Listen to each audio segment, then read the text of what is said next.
Marcus Hayes, Fight Hub TV, with the one and only, the legendary Mr. Andre Ward, SOG. What's going on, brother? How you doing? Good, man, good to be here. How you doing? Real good. Ahead of Tim Tszyu, we just had to weigh in. Tim Tszyu, Sebastian Fundora, Rolly Romero, Pitbull Cruz. Tell me what you think about both fights. It's going to be a good fight. Both fights are going to be good. The co-main, the main. Rolly, you know what Rolly going to do. Rolly going to come in throwing big shots. It's going to be interesting to see if Cruz can get, stay tight like he likes to do, keep pressing forward, and break down that offense and discourage the offense of Rolly Romero. So a good matchup. In the main event, obviously it's a huge height differential between Sebastian Fundora and Tim Tszyu. Tim Tszyu is very economical, very surgical guy, takes his time in the ring. And Sebastian Fundora, his offense is his defense. He lets his shots go for better or for worse. Not a great defensive fighter, but his offense is his defense. I want to see how those styles mesh. I think it's going to be very interesting for the first 4 or 5 rounds, but I can't help but think that Tim Tszyu going to figure it out. He's going to solve the puzzle of Sebastian Fundora, and he ultimately catch Fundora in between some of those big shots because Fundora brings his chin right to you. And Fundora already coming off of a KO loss with Brian Mendoza April 8th last year. How much time do you think it takes for a fighter to get their faculties and everything back after such a devastating knockdown? We know you don't know about it personally per se, but you've been in the game. What do you think? It's tough to say. It's no cookie-cutter approach with that. You may never get it back. So I think fighters think because they had a good training camp that, all those demons are sort of, in the past. But all it takes is for you to get hit with another good shot and get rocked again, and all those bad thoughts are coming back. So that's what I'm going to be looking for in this fight. Psychologically, how is Sebastian Fundora responding to the punches, but then physically. Sometimes things short-circuit when you get knocked out like that. It's not just psychological, it's physical. And can his body take those kind of shots? And that's how Sebastian Fundora has always fought. Even in a winning fight, he's taken a lot of punishment. So it's going to be very interesting to see how he responds. Andre, in other boxing news, we've had Canelo Alvarez the week before last. We went down. We had the press conference between Canelo Alvarez and Haime Murat. They're getting ready to lock horns. What do you think about that fight? I mean, I like Haime. I've covered him when I was at HBO, right around the time I retired or right before, 16, 17, somewhere around there. So very good fighter. I think it's a good matchup, but I think it's a matchup that Canelo's supposed to win. Canelo Alvarez, naturally, Marcos Vegas went and asked Canelo about the Benavidez fight, making the viral moment with the $150 to $200 million demand from Canelo Alvarez to fight Benavidez. What do you think about those demands? I mean, I've already spoken about it. You know what I mean? He can ask for whatever he wants to ask for, but that is very telling. And, it's okay to say that. And everybody's not jealous, or everybody doesn't want a payday because they call you out on something you're doing. You can't use that line with everybody.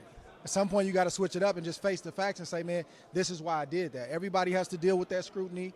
All the great fighters have to deal with it at the top level, and he's no different. So I think everybody understands what that means and what those demands are saying. I think it's very clear. And the other commentary was that David Benavidez basically doesn't bring anything into the ring on fight night except for an extra 20 pounds. Given the accolades that David Benavidez has racked up on his own, a 2-time champion in the same division as Canelo Alvarez, what do you think about that? Well, I think that's the only fight that I hear floating around as it connects with Canelo's name, and then maybe a Terrence Crawford. Those are the 2 biggest names that I hear. And I've never heard, this isn't just specifically, about Canelo, but I've never heard in the last 4 or 5 years fighters make such a big deal about weight. We have weight classes for a reason, and I understand fighters blowing up in weight, but that stuff, to me, if you know how to fight, that's overstated. Like, I understand the Joey Gamache and Arturo Gatti, where Arturo Gatti is much heavier and it seems to translate with his power, and Joey Gamache gets knocked out I understand moments like that, but I wish you would come in 20, 30 pounds overweight. All that means is your body rebounded in a way that's unhealthy because you crashed off a bunch of weight. That's not an advantage, that's a weakness. And it's just amazing to me that fighters are factoring that in on whether or not they'll take a fight, how a guy's going to rebound. Like, if you know how to fight, you can offset the size, you can offset power, you can offset boxing ability. So it's something you got to think about. But I think that weight thing, he's bigger than me, it's overstated.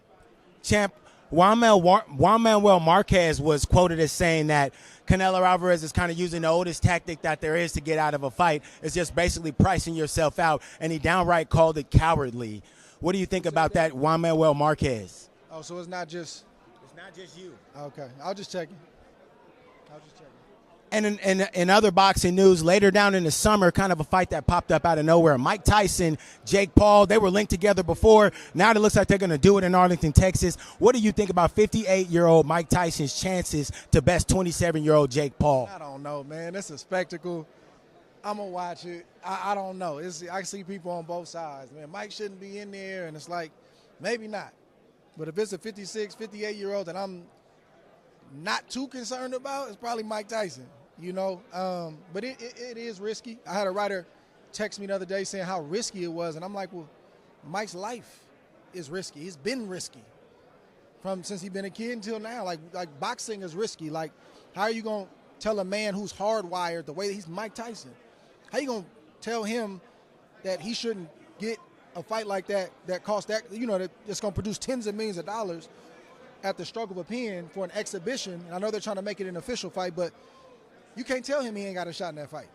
So, I mean, I don't really know where I stand on it. I'm going to watch it, though. And then for Jake Paul, it's like, you know, Jake and his team, very strategic. They're picking the right names, and he keeps picking bigger and bigger names. So it's going to be interesting, bro. I don't really have a hard take on it. It's interesting. I'm going to watch it for better or for worse. Another thing that kind of swirled around out of Texas, Derrick James, Errol Spence Jr., looks like they're going their separate ways. Maybe some type of dispute over some pay. What do you think about Errol Spence Jr. leaving the tutelage of Derrick James, two-time trainer of the year? I don't know too much about that. I've heard rumors about that. I hope it's not true. I love both guys. I hope they can find a way to work it out. But just like wins cover a multitude of sins and problems, losses expose a lot of stuff. So I wouldn't be shocked or surprised because I know how this game goes, but I just hope it's not true. Another big fight, 420. We've got Ryan Garcia in the media constantly the last 30 days with everything from giveaways to conspiracy theories. What do you think about Ryan Garcia and Devon Haney coming together? I mean, I really like the matchup, and I really like the fight on paper. You got to lean toward Haney even before, you know, some of, you know, the behaviors that we've seen from Ryan lately. I don't know what to make of it, bro. Like, I don't know if it's a trolling situation. I don't know if it's legit and real. I don't know. I'm sitting back and watching like everybody else. That being said, I hope he's training. I hope he's getting ready. I know Devon Haney's training. I know Devon Haney's getting ready. I hope he gets the fight, and I hope it's a great fight. I don't really have too much to say about what he's saying or how he's acting outside the ring. And in a surprising fight that was made a couple of days ago, Zang, the Big Bang, is going to take on Deontay, the Bronze Bomber Wilder. Wilder coming off of his loss, Saudi Arabia, going back overseas again to fight. What do you think about Deontay Wilder and his chances against a huge guy in Zang? Well, he always got a shot, Deontay. You got that kind of power, you always got a shot. So I respect Wilder. You know, Wilder's never ducked smoke. He's always had an appetite for it. Coming off his last performance, you got to respect him signing up for this. So it's a good fight. It's one I'm interested in for sure. And for the fight fans out there, just a little side note real quick. I shook Andre Ward's hand a couple seconds ago before the interview, and the brother damn near crushed my ulna and my radius. Look, you still in you staying in shape? You still in battle shape, champ? What's going on? Oh yeah, I'm gonna always stay in some kind of shape. I talked about that hard wiring earlier. You know, with Mike Tyson, I'm wired a certain kind of way. It's always a youngster coming around wondering, hey man, how you looking? You thinking? So you know, I gotta stay ready. I gotta stay ready. And I just like to work out, man. I just want to be fit, man. I don't want to be a fat ex-fighter. You know what I'm saying? I'm trying to keep myself right. I'm trying to stay fit and, you know, try to be an example, man, with how I'm living my life in terms of physically, man. So, you know. But don't do that. Don't tell the people I tried. Don't do that.